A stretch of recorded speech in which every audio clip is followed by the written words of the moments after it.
The Eastern Cape Department of Cooperative Governance says it will continue to implement the amendment of the Section 12 notice of the Municipal Structures Act in the Nelson Mandela Bay Municipality, despite the majority of council rejecting the proposed changes.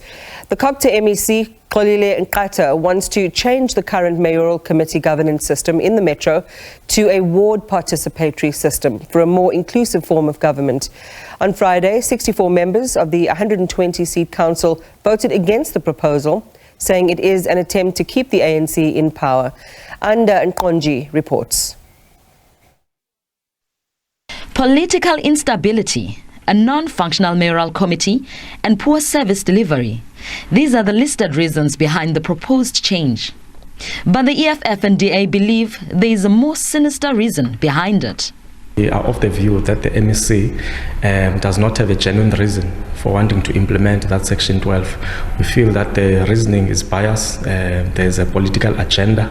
The MEC is not able to differentiate between his political mandate from the ANC and his role as an MEC, which is to be neutral and simply implement everything that he implements for the benefit of all municipalities. It is clear that this move is political, and therefore the MEC Nqata and his ANC must prepare themselves for the fight of their lives. Nelson Mandela Bay is not up for wholesale looting anymore. Questions around the legitimacy of this process remain. There are two routes that the municipality can have. The first one is to have the MEC taking over the administration. There is a constitutional provision for that.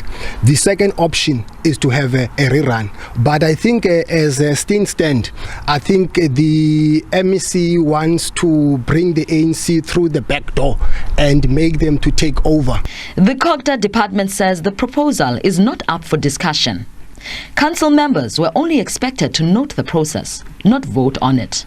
The process of considering an alternative model of governance has long started as far back as in May 2022. The law does not provide for the council to reject or accept the proposed model. There have been enough for the council to note the notice of intention. This will be followed by a public participation process. The ANC in the province shares the view of COGTA, but the fight for political control of the metro continues. Last week, opposition parties signed a coalition agreement with the intention of removing the ANC-led coalition from power. And Nqonji, SABC News, Abeja.